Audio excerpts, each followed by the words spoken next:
Um, they always taught me at effective presentations not to apologize at the beginning of a lecture, but I have to apologize. I've just gotten over a cold, so you might hear me clearing my throat quite often during this. If you have any questions at all while I'm talking, go ahead and do it in the chat, and we'll try to get to them. So we're going to talk today about a review of hopefully soil map units and what they are, the soil data mart, and the web soil survey, and how you can go in there and utilize it. We're also going to talk a little bit about the scale of the map units, what the official source of the soil survey information is, and like I said, the soil data mart and the web soil survey, and how we can develop some thematic maps and reports from them. A little review here of the soil survey. It's what we just use to describe the kinds of soils in our area, usually the county-based soil surveys. We're described in the terms of the location on the landscape, what their setting is, what landform they're on. We describe the profile characteristics, the different horizons that occur in that profile that we were able to categorize and classify. The relationships between the different soils out there, the suitabilities for their various uses, and any type of particular management to utilize those soils. And then we group these soils into map units for display purposes on the soil survey. This is just a review. Most of our map units are named after soil series. The common name I'm sure you're familiar with: Sassafras, Hagerstown, Woodstown. And a series is just basically a group of soils that have very similar horizons in their arrangement and their characteristics, and they do have a range of characteristics, the properties of those different horizons versus texture, color, permeability, etc., structure. This is an example of a pedon, a meter by a meter and about 2 meters deep. That represents the profile of a soil series, and then this is the polypedons that represent the different pedons that go into a soil series, and these outlying ones would have possibility of having a different, slightly different range and characteristics, slightly different amounts of sand and clay, but they all fit within that range of what we can identify as a soil series. Excuse me. A map unit is a collection of these soil series as they're defined. Usually, again, we're naming those in the common name, and they're considered components. We also use miscellaneous areas like rock outcrop, miscellaneous water, salt playas out west, that type of thing. This is an example of the naming of the soil series that we have here: Fallsington, Sandy Loam 0 to 2, Marl, Doten Complex, Mount Airy, rock outcrop complex, rock outcrop being the miscellaneous land type that we have, miscellaneous area. But the soil map units are the basic unit of the soil map of what we're trying to display and provide information to the user. And each map unit differs in some respect to others in that soil survey. Each map unit, as you should know, has a different unique symbol, either letters or numbers. We're fortunate only 2 counties here in Maryland have numbers, Dorchester and Montgomery, and we're going to correct that here within the next probably 6 months, because we're going to do a major upload of new information for the web soil survey and the soil data mart. Each map unit contains components. They contain major components, what the map unit is named after, and then minor components. And some of these minor components are similar and dissimilar to the major components. And that's one of the things I want to talk about today, that a lot of people may not be familiar with that. And it's very important in understanding the soil map units out there and the data that goes with them. Which is a map unit? This is a delineation, an individual delineation of a map unit. And these are collections of delineations, and these are basically what makes up that map unit because of the variability that can go along with all those different delineations in a soil survey. So each individual area is a delineation.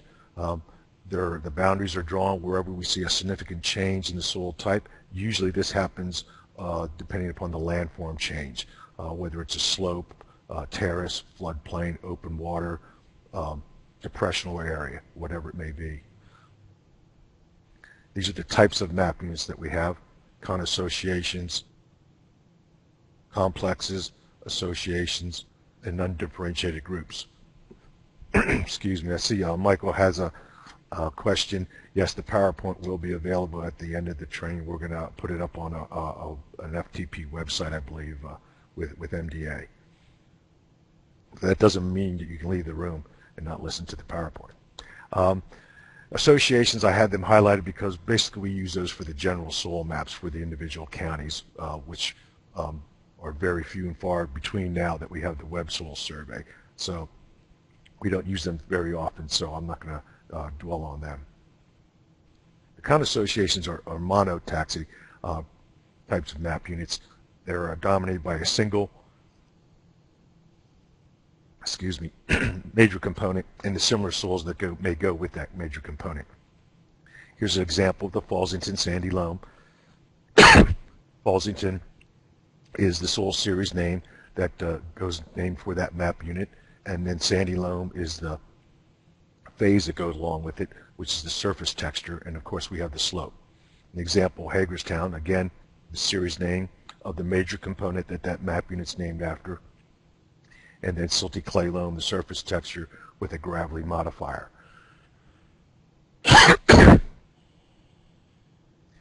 Complexes are multi-taxi types of map units.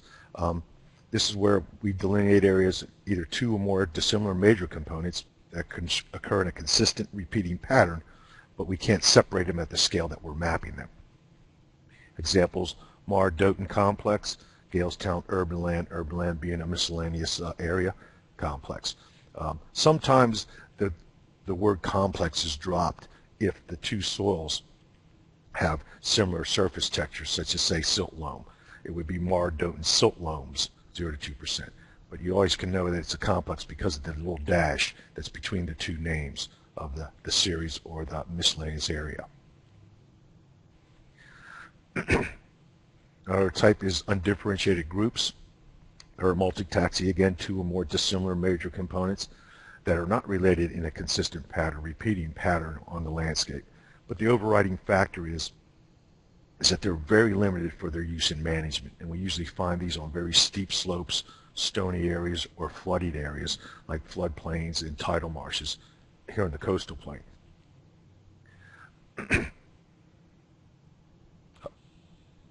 Examples of them, Zakaya and issue soils, and Howe and Doten soils. The soils is a good giveaway that it's an undifferentiated group, along with the word and in between the two series names.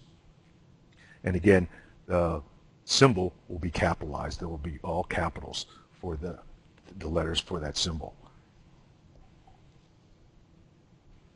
Again, the overriding thing here is the use and management of it. It's very limited as far as its use and management of these particular map units. So we're able to map them at a larger, less detailed and less documented area. Most of the uses for wildlife habitat and recreation, say hunting or fishing. One unusual thing about the undifferentiated groups versus the complexes, you'll find both of these soils, say the Mart-Doten, both of them will be in a delineation. You'll find a certain percentage of both of them in the delineation of that particular map unit. Whereas with the undifferentiated group, you may find Zakaya and issue in a delineation, or you may find just Zakaya or just issue in different percentages. And again, the reason this is allowed is just because of the less amount of need for documentation and detail because of the limited use and management. Craig has a question, how can we tell the texture of a complex soil? Again, by going into the database, you'll be able to bring up a certain table. I think the engineering table has it and the physical properties table has it, and it will list the actual texture of each one of the components in the map unit. This is rather important in today's world with our new database and with the web soil survey. This is working with not only monotaxi but also monotaxi units. In the older surveys, the interpretations that we gave were basically based on the most limiting interpretation for that particular map unit or the dominant component that was in that map unit. And usually that occurred to be the named soil in it as far as a con association, or for a complex, it would be the first named soil would be the dominant one that had the most percentage of that particular soil in the map unit. And those are how the interpretations were presented in the soil survey reports. Now, now with our new database and with the ability with the computers and doing querying, we're able to provide properties and interpretations for each component in the map unit along with the percent composition. And this comes into play because we provide information for all of the components, both the major and the minor components in the map unit in today's world. Some of the ways that you can aggregate that data, and I will show you how to do that with the web soil survey. Dominant condition, dominant component, which is basically what we did in the past, most limiting, least limiting, and you can even, if it's a data number, if the data is based on a number, say as K factor or yield or saturation, available water capacity, you can actually do a weighted average for the map unit. A little bit real quick about scale. All the scales that we have in the soil surveys here in Maryland and Delaware. Delaware was at 1 to 24,000. Maryland was 1 to 12 that we mapped them at. We did most of this was done in the early years on light tables, but with the digital world coming in and computers, we switched to computers. We still presented the publication of the scales at these particular scales, 1 to 10 and 1 to 24, 1 to 12,000. But being able to do with the computer, which we all do with the GIS system, we kind of zoom in to different areas. And as you zoom in and you decrease that scale ratio, say 1 to 10,000 or 1 to 6,000, those areas can get bigger in their size, obviously, particularly when we were mapping them. If you map them at a greater detail, the minimum delineations become larger in size. So normally at 1 to 24 or 1 to 12,000, our minimum delineations are going to be about 1 to 2 acres in size. So therefore, you can tell that we're going to have those delineations are not 100% named after that map unit. We have minor components in there also, both, like I said, similar and dissimilar. In the old days, we used to call them inclusions. A lot of us still do call them inclusions in that particular named map unit.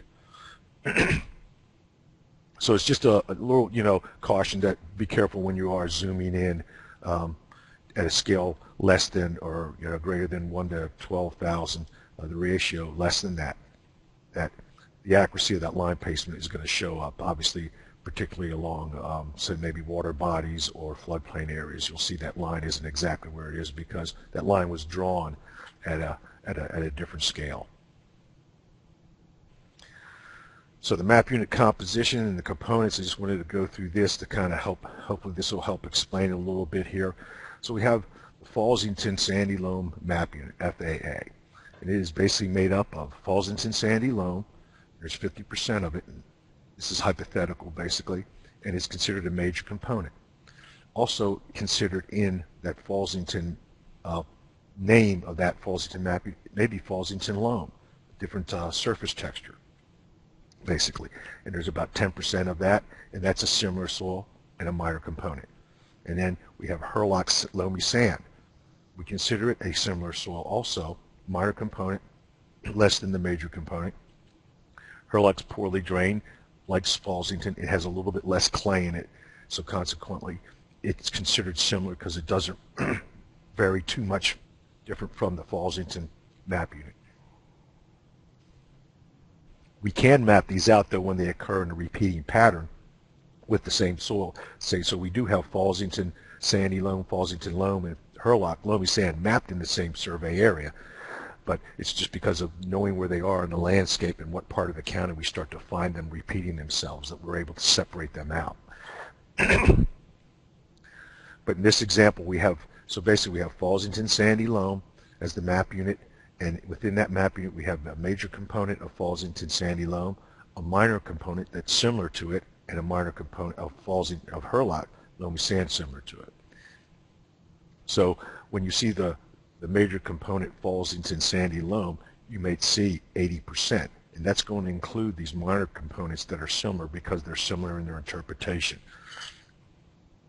but we will separate the dissimilar soils soils in that map unit. So we'll have, in this example, Woodstown, 10% dissimilar minor component. Woodstown's a Martley well-drained soil versus Fallsington, which is poorly drained. Corsica, 5% dissimilar soil, minor component. Corsica is very poorly drained versus Fallsington, that is poorly drained. And then Hambrook, which is what we call well-drained or somewhat well-drained, again, a dissimilar soil and a minor component.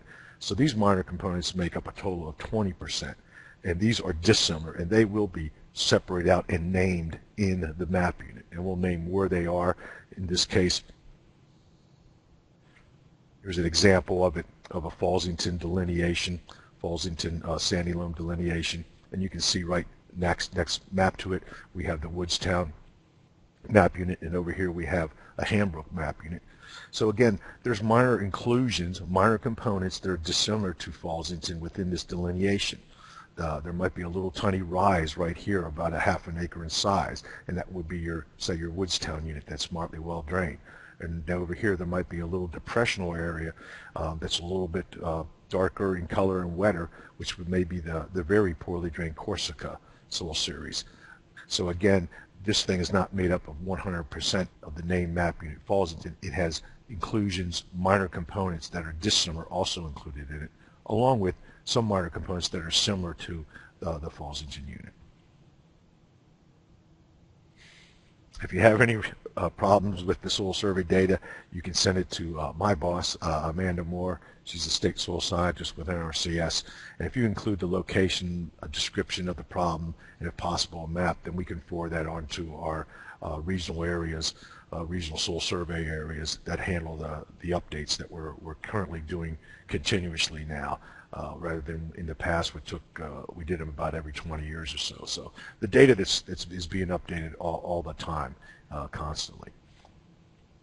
If you have any questions about that particular thing, we can take a short little break here just to go back and review it. I'm going to talk more about the aggregation and how to determine the dominant component in that with the web soil survey.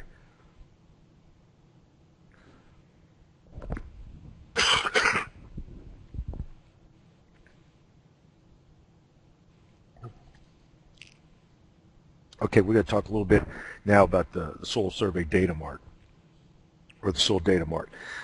This is where we warehouse all of the data for our soil surveys now. It's the official source of the soil survey, along with the web soil survey, because again, they kind of go hand in hand homogeneously.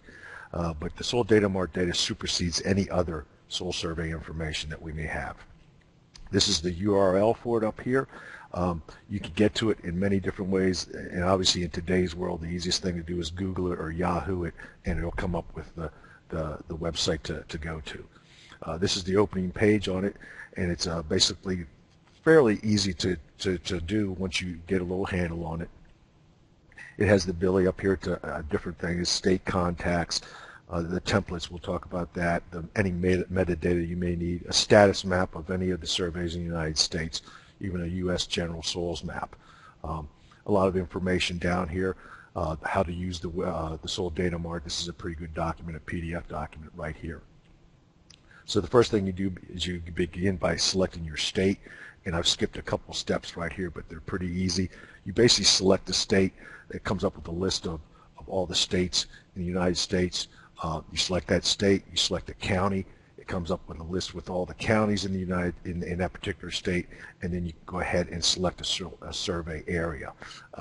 They ask to select a survey area rather than a county, because some survey areas, some counties have more than one survey area. An example, Frederick has two district areas that could have been separated as soil surveys, but some counties out west actually have two soil survey areas in it.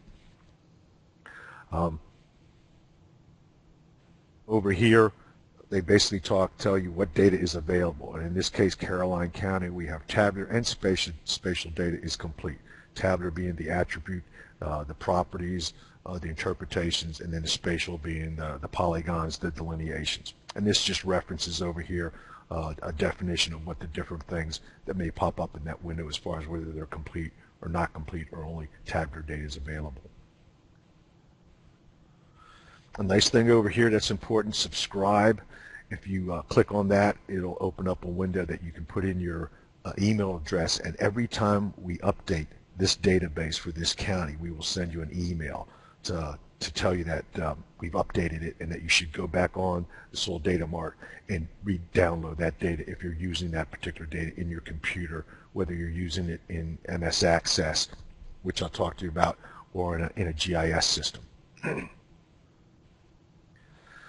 So we're going to go here and try to show you real quick how to generate a report, and you would begin by clicking on the Generated Reports tab. It comes up with this window. So we're in Caroline County. This is one of the documents I had Heather email you. It's the commonly used soil properties for Soil Data Mart. It's pretty good. I also had her email you a document I put together which has all the tables and reports that are available in Web Soil Survey and what window they're found under. So this is where we're going to go to generate our reports. These are the list of all the map units that are in the county, and again, here's a down arrow to arrow down the box to get them all. And like any of them doing a select in Windows, basically you would select one, click on it, select it, and then if you wanted to select a group, you could hit the shift button, hold it down, and then select a group, or click on and select, hold down the control button and select individual map units, either 2 or 3 or 4. But again, this isn't tied to any spatial data right here, so you're basically needing to know what map units you want before you go in here, or you can go ahead and select all of them. Here is the window with the drop-down box over here that basically is going to open up all of the reports that are available, and I'll do that in a minute. Oh, that was a quick minute. Here is the partial list of many of the reports that are available. A lot of them are interpretive reports, forest productivity. Some of them are just information, component legend, the legend with all the components of that map unit, large carcass disposal, paths and trails for golf fairways, recreational interpretations, physical soil properties, a lot of properties information for the soil. These all will be printed out or presented to you on the web as a PDF file. So this one here I selected is Russell 2 related attributes, which would be good for a lot of your nutrient management. So if we pretended I selected that Russell 2, that would show up right here in this where it is here. If you were to click on this view description, it would bring up a description of what Russell 2, what that actual table is and how it was generated. But just a description real quick, it would bring it up. You can also include the minor soils in this report also that you're going to get. Some of the soil surveys right now in Maryland and Delaware don't have the minor soils data populated. We're in the process of doing that right now. I believe most of the Eastern Shore is going to be done, or the Coast Plain is going to be done in the next 6 months, and then probably the Western Maryland in the next calendar year. You can also include the description of that you viewed over here. You can include it also by clicking on this little button right here, and you can also save this information in a rich text format. So by hitting this button there, generate reports, and this is the report that comes up with the 3 that I selected: Cedartown, Map Unit, Fallsington, and Hambrook. And again, this particular report, the Russell 2, it shows the percent of the map unit, the hydrologic group, the K without rock fragments, the T factor, and then the representative sand, silt, and clay percentages of the surface layer. Again, surface layer because it's related to the Russell 2 information. If you notice here, it doesn't include the minor components. These are just the major components that show up right here. So there's, again, this 75% represents Cedartown plus any soils that are similar to Cedartown, and again, the other 25% would be dissimilar soils to the Cedartown series. This is just another report. It's that might be important to you all. Corrected or uncorrected, Nicole. Basically, that would be uncorrected because those particular K values actually are rock free, and these particular ones don't have any rock fragments in them. So basically they would be uncorrected because there's no correction to take because they don't have rock fragments. T factor. Yeah, that's the T factor. I don't understand the question, Brian. If correct, I don't think there is a corrected or uncorrected T factor. Oh, what is the T factor? That's the amount, the tons of soil that could be basically lost in a natural situation without causing degradation or a loss in soil quality to that particular soil. Tons, I think it's tons per acre per year as well. So that T factor goes up significantly when you have steeper slope soils and soils that are highly erodible. This is a brief mapping description. Brief generated is generated right from the data that we have, and again, it's just a kind of a little narrative information. Excuse me.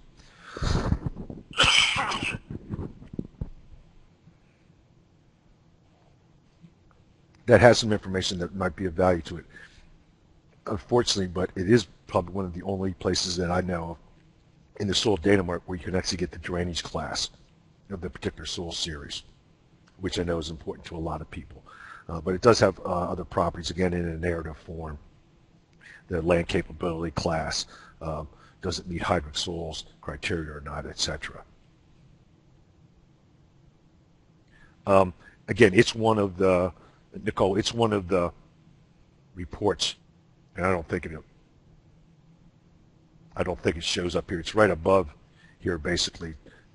It's called brief technical soil description, or brief soil description, and then there's generated. The word generated is in parentheses right next to it, right there. So that's what it looks like basically, but I think it says brief right at the front of it. But it's in that list of all the other reports.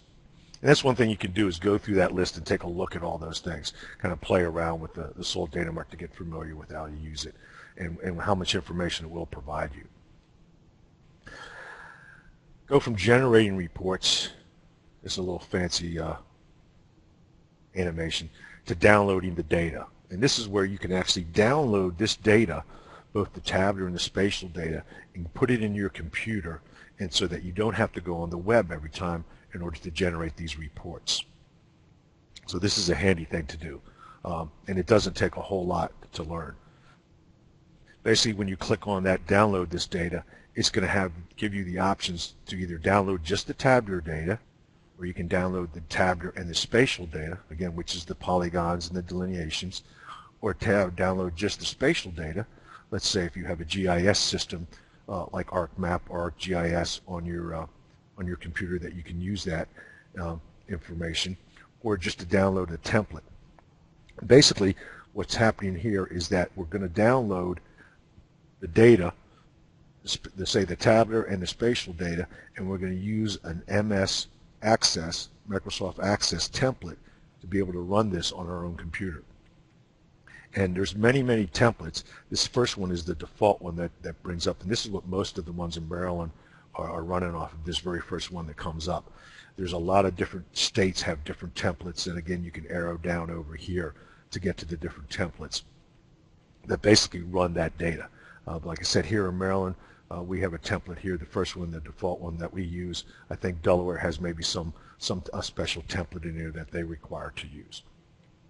So you're going to download this.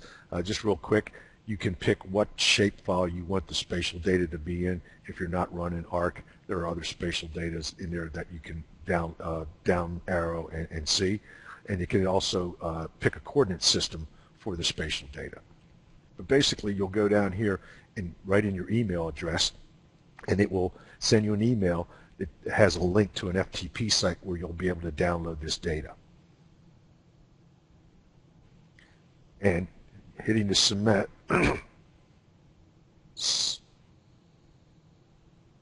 request right there, basically this is what it'll look like when you get it. It's going to be a zip file. You unzip it, Basically, it'll give you this spatial data here that contains a folder with all the hard properties, soil properties, and soil interpretations.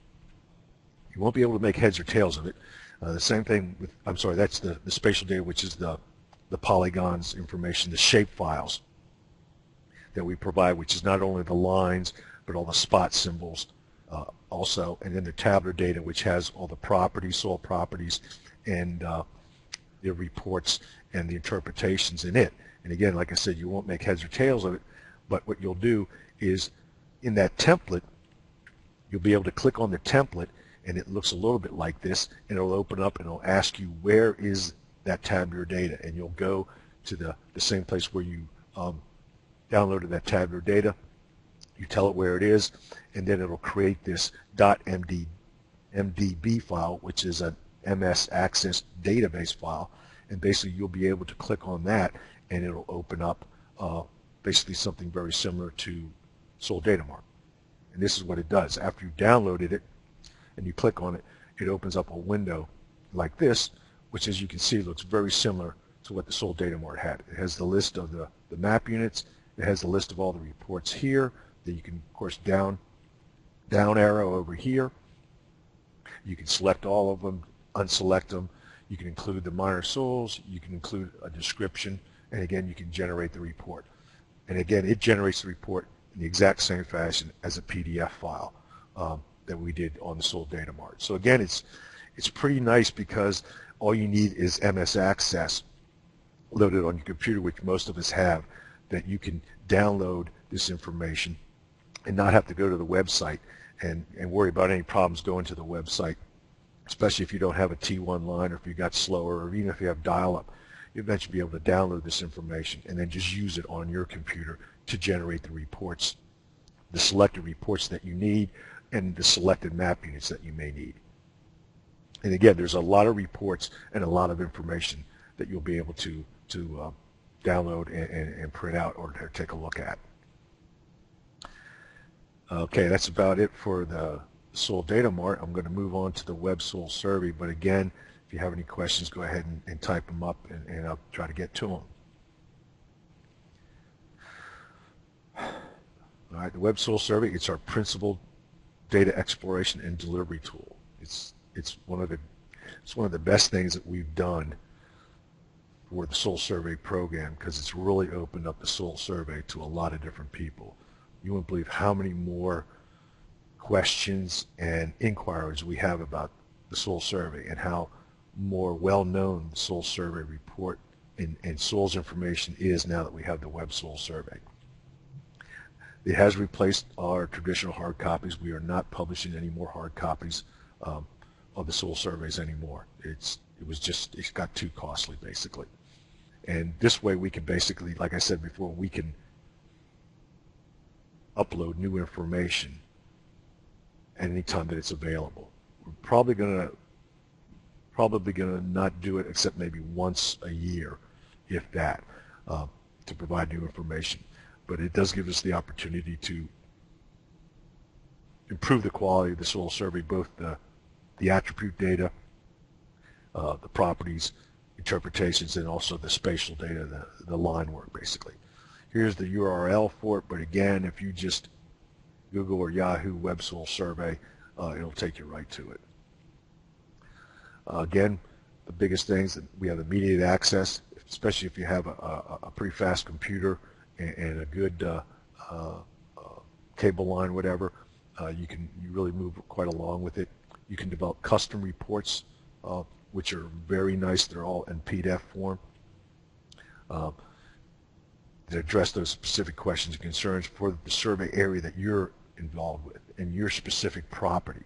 Right now, it has to be less than 10,000 acres, but we're moving up on that in the future. But we call that area property an area of interest. This reduces our publication and our storage costs, obviously, and reduces environmental impact because of that. These are some of the requirements that you need. Obviously, your display resolution should be pretty good. JavaScript, the cookies have to be enabled so they can move around, and a pop-up blocker, because there's quite a few pop-ups on there, so we have to configure that to allow pop-ups. This is what the opening page looks like when you get to it. It's got the nice little start button there that you click on to start it up, and it'll go to another web page that starts the whole process. On this page, this is just down below the start button right there, is some great places here for help, how to use the Web Soil Survey. This is like a 70-page document. It presents itself in a PDF that you can look online, save it and look online, and it's all screenshots of the Web Soil Survey and how to use it. It's a really nice document. And then there's a document on frequently asked questions, and then this one here on tips and shortcuts that are pretty good. Over here on the right, or on the left real quick, again, these are just all these different web pages that we have from NRCS. Archive soil surveys, so you can go to the old soil surveys. We don't have them all online, but we've got quite a few of them. The status maps, the official soil series descriptions that you can go to and actually see the official description of a particular soil series, where the soil's been mapped in the country. The soil data mart you could go to. Geospatial gateway, if you're really big into GIS, you can download a lot of free layers from that soil survey, from that website. So the basic steps: you define your area of interest, you view and print your soil map, you explore your soil's information, the map, the tables, the reports, and then you get to go to a free shopping cart and check it out. They had to add the word free because they started off calling it a shopping cart and everyone thought it cost money. So here's what the page looks like after you click the start button. You basically have your area of interest up here, tab, and then we have these other tabs that are turned off right now: the soil map, soil data explorer, and the shopping cart. They'll turn on once you've designated your area of interest. Also, you'll be able to download the soils data from the area of interest that you've generated, and I'll show you that a little bit later. So there's 10 different ways to find the location of your area of interest, all down through here: address, state and county, soil survey area, lat and lawn, etc. What you'll probably be using most of maybe would be the address or the state and county. If you go state and county, then you'll just go over here and use the zoom in buttons and zoom out buttons and the little pan hand to find your way. You could actually go in here right now and do that as far as zooming in anywhere from the national map and just keep zooming until you get to the area that you're looking for.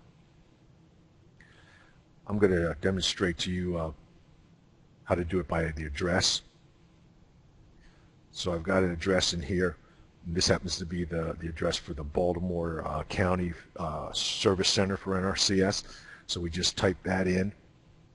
This is just a little drop-down box under your area of interest here. Under address, you just click on it and this drops down.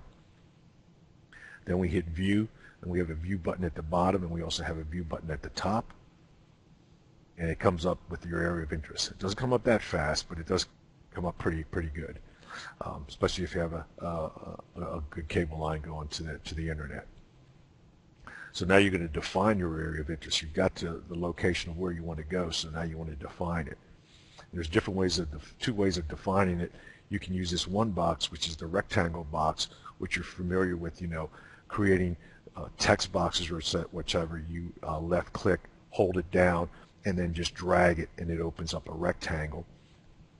Or more towards the farming community or people that know the exact boundaries of their property, you can use this other box, which basically is a click and move and click and move box, which would be you click once and then you hold you can let the button up and you can just drag it and click again and outline your basically areas, what I did here, and outline the property of the county here in this office. And you just click at the very end twice, and it gives you this outlined area and creates your area of interest, which is this blue hashed area right here. So this is beginning. If you notice up top here, all of a sudden now my soil map, my soil data explorer, and my shopping cart, all those tabs have turned on, because now I have my area interest, and the website knows exactly this is where I'm going to start generating the soil's information from. But over here you can actually add information. You can add a name to it. It also has down here, it has the spatial data and the tabular data, the version that's up there. So it has the actual date, the last time it was uploaded to the internet. Over there This yellow button, this yellow arrow, that's showing where you can go to a full screen if you want to go to a full screen and look at the entire area. So you've just removed the information on the left, and of course you can hit escape and go back there and click back and go back to the regular site here. But once you click on soil map from your area of interest, that tab, it generates the soil map of that particular area of interest. And over here with the red arrow, it has the legend, so it has the soil descriptions, soil map unit names, the acreage of each one of those map units, and the percentages of each one of those map units in your area of interest. And down at the bottom, it has the totals for those acreage and those percentages also. And if you want to see the map unit description, you click on that map unit name, and it will bring up a tabular format of the map unit description for that particular map unit. And again, that has a very good amount of information on it. The minor components, where they're located, the drainage class. It even has a brief profile description that shows the depth and the textures of the particular soil, at least the major component soil. At this time, you can print that map and you can add it to your shopping cart. Anytime as you're going through generating these reports, you can print or you can click on that shopping cart, add to the shopping cart, and it'll add it to your shopping cart. So later on when you check out, you'll have the ability to check all that out. Just wanted to show you here again, you can put in a custom subtitle, you can change the scale, you can change the actual print size, and you can actually either turn off or turn on the UTM tick marks, which I'll show you. So this is just want to show you what the printable version of that map looks like. It's got the tick marks, so you see it kind of gets a little crowded there. But again, it shows you a nice display of that area of interest and all the soils that occur in there, along with their map unit symbols, and of course the scale down there. This is a blue line for accurate assessment. The blue line digital.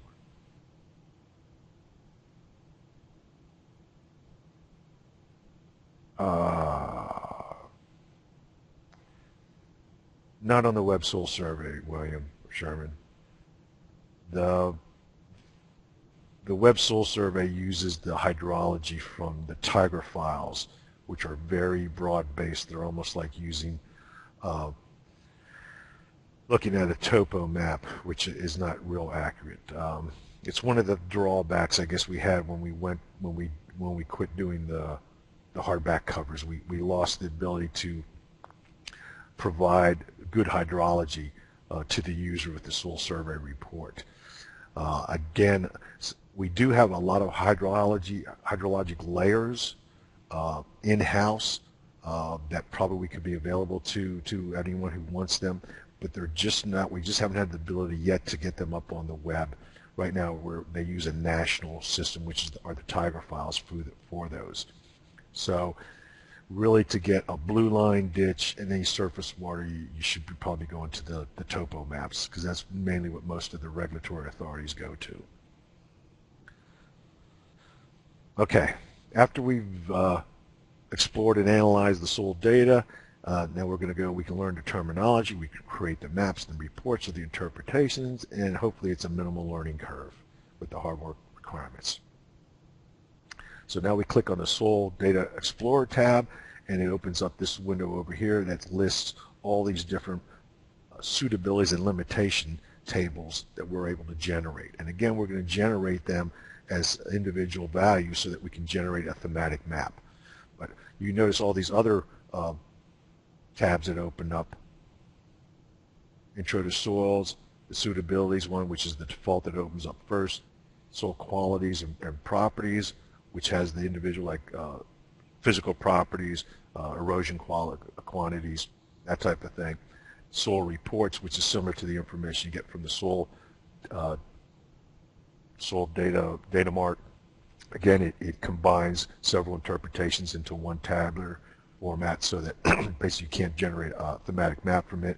Ecological Site Assessment, they use out west. We're just beginning to start to do that here in the east. The Intro to Soils, wanted to show this real quick. There's a lot of information here as far as the soil survey and how it's being used and how it's generated. Over here, it has all users, or you can change it to different users. You can change it to cropland only, forest land, hayland, horticultural rangeland. So you can pick and choose and eliminate a lot of the different information over here. But if you leave it on all users, it provides a wealth of information. What is a survey? What is a soil scientist? What is a county association? What is a soil profile? What is forest land and grazing land? A lot of information. And some of the information here's nutrient management.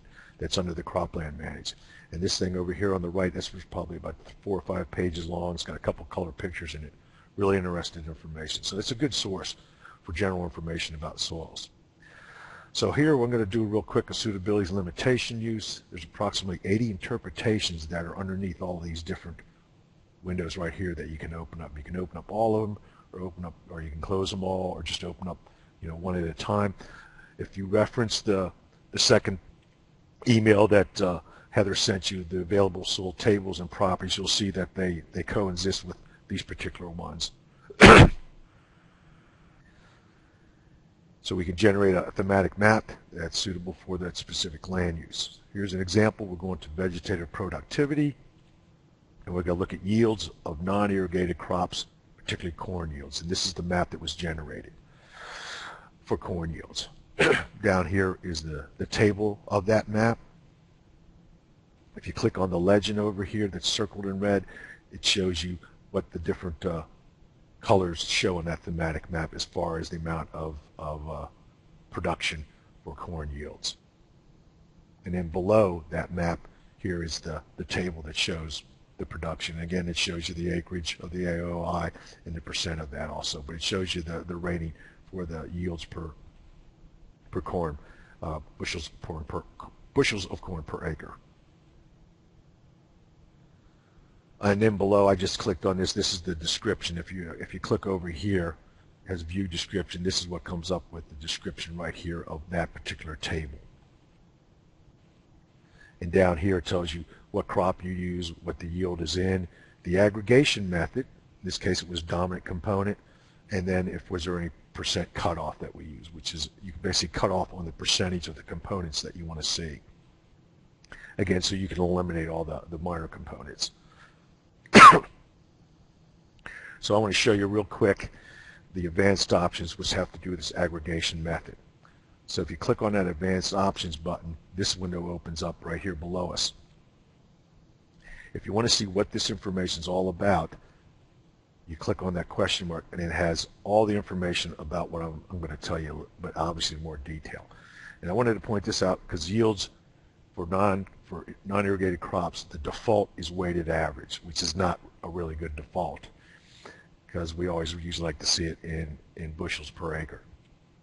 And it gives you bushels per acre, I'm sorry, but it's at a weighted average where we want to see the actual yield for that particular soil. So you may want to always check this advanced options before you do a report or a map just to see what the default's been on, because sometimes the default's weighted average, sometimes it's dominant component, sometimes it's dominant condition, sometimes it's all components. Anyways, I just wanted to go through these fairly quickly. The advanced options, the aggregation method, what we're doing here is the component attribute values, which is like any value, whether it's bushels per acre, K factor, drainage class, we try to reduce it down to a single value that represents the map unit as a whole. So remember, we've got all these different components in that map unit, and we're trying to reduce it down to one value, one thing, so that we can create a map for it. So the first step is we derive one value for each one of those components, then we derive a single value that represents that map unit, and then we can generate the thematic map. And we do this because map units are delineations, but components aren't. So we have to actually kind of convert that component data into a map unit to be able to have it represented as a map. So let's go back to our map unit components here, or composition, real quick, and just give you an idea.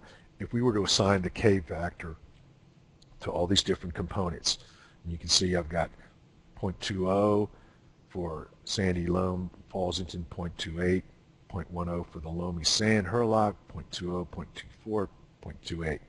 If we were looking at some of the different ways of the aggregation method here, dominant component, the major component only. So what they're going to do is they're going to look at this, and it's going to say this is the major component. It's got the most percentage as one component.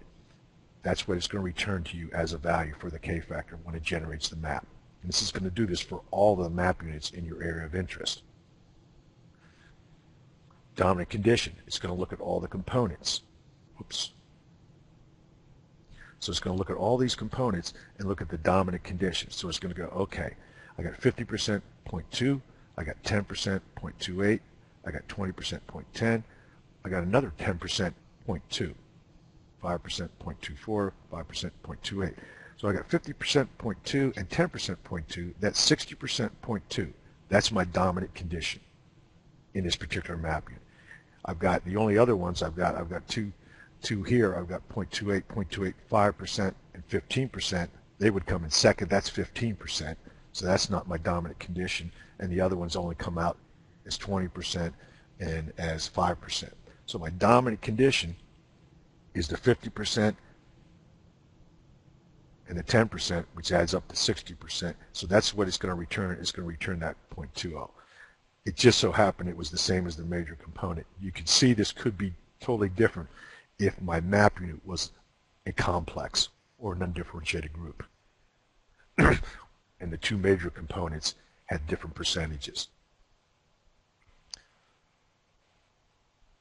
And then the weighted average, again, it looks at all those components, and it basically multiplies the percent times the value that you're looking at, percent times the value you're looking at, adds them all up, divides by that total percent, and comes up with a weighted average of your K factor for that map unit. If you were to look at this real quick, it would probably, I should have probably done it, but it'd probably be somewhere, I would think, at 50%, the 20, and the 60%, somewhere around maybe, and a low that, probably right around 0.19, 0.18, maybe something like that. And then all components, it's going to look at all the components, and on that one down here, the tie-break rule, you are allowed to select lower or higher. If you select all components, it's going to select the highest value or the lowest value, depending upon which one of those that you checked or that you put the button on. I know that's quite a bit. It's a lot of information. Like I said, that little question mark there really helps a lot to explain it in detail.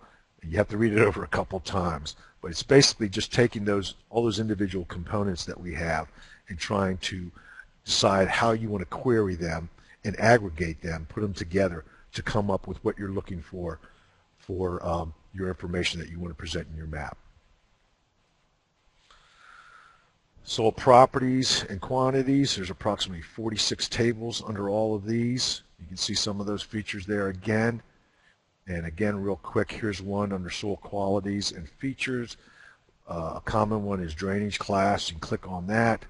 Here I showed you what the aggregation method is going to be. It's dominant condition that we're looking at for the map units. And basically this is the map that it generates for that. And again, the legend over here, clicking on the legend, you get the legend of the different colors. And of course down in here, again, we have the actual table that goes along with that. And there's the table there, the different map units, and then in the different rating, what drainage class those map units are. Depth of water table, just another one that I picked out here, and again showing the thematic map that comes up and the table that comes up with it. These are some of the other qualities, soil quantities and features under that particular tab. You can see here frost-free days, hydrologic soil group, parent material, slope, unified soil classification, and then also another one, the soil physical properties that might be interesting you, available water to the different depths, bulk density, organic matter content, percent sand, silt, and clay, saturated hydraulic conductivity, surface texture. The person that asked that question, you could click on that and get your surface texture for those particular map units. Soil reports, like I said, that's very similar to what was on the Soil Data Mart. There's approximately 40 of them that we have there. Here's a list of all of them here. And again, you can't generate a thematic map because you're actually combining a bunch of those interpretations into one report. but you will get a table similar to Soil Data Mart, and again, but just for your area of interest. Building your own soil survey, you click on add to the shopping cart, like I said, anytime when you're generating all these tables, and then basically you're going to go to your shopping cart to check out. You can put in a subtitle for the different table that you have, a generic name for that particular table.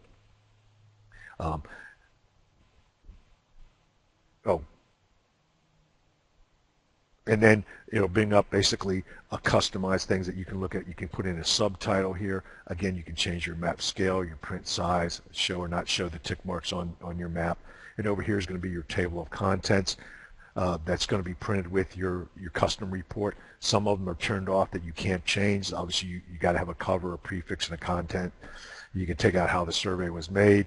You can add in the soil map, and then down here are the soil reports that you're going to add in there. You can add in the glossary and the references also if you'd like, or leave them off.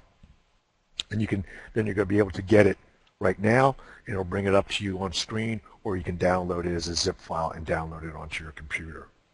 How do you bring up the legend window? Just by clicking on that. Just by clicking on that little tab right there, brings up that legend window. And here's an example of it. Basically shows the copy of your area of interest on the cover. Again, typical PDF right here shows all that information, and then inside of that it's got all the information that you've just gone through and created with the web soil survey. Real quickly here, this tab up here, download soils information that I showed before. What this does, this is similar to the Soil Data Mart when it downloads your spatial and tabular information, but it only downloads your area of interest information. So you're not going to download the entire county. You're just downloading that particular, say, farm that you're looking at. And it's going to bring it down, and it's going to ask you what template you want, what UTM zone. You want the spatial data, and you want and the tabular data and the template. And when you come down, it's going to show you the exact same thing, except this file here, it's not going to be 70 meg. It's going to be, 5 or 10 meg, because it's only going to have the information. This thing here, these are only have the information on your area of interest, and again, you'll be able to bring up this particular MS Access, and also you'll download the spatial data so that you'll be able to use it in your GIS system. A nice new, these are some of the new things that are happening here. Here's a link over here. You can actually save your area interest. Click on that when you're working on it. Say it's 4:30 and you're ready to get out of here. You click that link. It brings up with this link here. You can either save this to a bookmark, or you can click on it and copy it and put it into a text folder, or even a Word folder, and then go back and copy it, paste it in there, and then copy it and bring it back and put it into a URL in your web browser, and it'll go right back to your area interest. It won't go back to where you were in the soil survey working. It'll go back to your area interest. But again, if you do that, you'd want to go ahead and get your shopping cart and put it all together before you do that and leave that. And another thing that we can do now that we weren't able to do in the past year is we can, under our area of interest tab, we can click on export our area of interest, and it'll actually export it as a zipped shapefile, so you can download your area of interest into your GIS system if that's what you have on your computer. And it just downloads it, or it just saves it as a zip file. You download it, then you open it up. You can also import an area of interest from your computer. In other words, you import a shapefile from your computer, a GIS shapefile, up into the web soil survey, so you have it already there if that's what you want to do. And this is just an example of what it shows you, the shapefiles that are zipped and that you unzipped, and basically it's going to be into your computer that you can now go open up a GIS and have the shapefiles of that area interest already there. And to import them, you would just go ahead and upload the shapefile and also the projection file, because it needs to know what projection you're basically operating under, so it can convert it. It's got a search feature so that you can search In this particular case, I searched drainage class, and down here it had 21 hits, and down here it shows you where in the web soil survey, where in these tables you can find the drainage class. In the future, we're talking increasing, like I said, our site of areas to 40,000 acres, and we have newer photography almost every year being uploaded. We're not as good as Google Earth yet, but we're getting there. I know that's a lot. I'm a little over time. The only other thing I had, and I just want to show it to you real quick for the people that are really into smartphones. These guys, I call them the dudes, but Dylan and Toby, they created a web soil base for the iPhone, and it runs off of Google Earth. If you're familiar with Google Earth, you can go to the website, and all you got to do is Google soils. So, and it takes you to this website that has Google Soil Survey for Google Earth. Here it is. And like I said, you just Google soils, and it comes up. It's about the fifth one down. You click on that. You go to the website. You download this. These are just the files that it is, and you can download it to your computer, and you can also download it to your phone, your smartphone. And what it does, it brings up an aerial photo, Google Earth, which I said is really nice, and it brings up all the soils information for your area. Smartphones will actually do it, the ones with the GPS will actually do it where you're standing. But on your PC, they'll sit there, it'll Google it, and it'll zoom it to, just like how Google Earth zooms, you zoom into your area of interest, basically, or your area that you want to look at. It's got, or you can type in there the address. It's got information here you can turn on and off of the different places. You click on the map unit, and it brings up a profile of the description. This thing is really nice. You don't have to, again, it's a little bit faster than the web soil survey. It can't provide you all the thematic maps. It can't provide you the reports. It can provide you some of the reports, but not all of them. But just if you want to know some real quick information on the soils and the mappings that you're looking at. It has a help window to tell you what all those different things are in the profile. If you click on this little thing down here at the bottom, this blue, it's a block diagram. It shows you a block diagram of what the soils look like on the landscape in relationship to each other. If you click on the name up top here, it'll open up a little database area that has a lot of the information. Down here, it's got available water, it has the drainage class, the map unit name, whether it's a complex or not. The minor components here, they call them inclusions. I like that name better anyways. If you click on that, it brings up, again, soil taxonomy. It tells you the taxonomic name of it, and again, the profile of that particular soil. This is information down below that, wind erodibility, the T-factor, again, the landforms over here. Again, a lot of information that's right at your hand. It gives you little diagrams of the percent clays and any of the other chemical or physical properties. The profile description, you click on the profile description, it goes right to our website of the official soil series description that has the official soil series information on it that may be beneficial in understanding the soils a little bit more. And that's it. Sorry I had to rush through that last bit.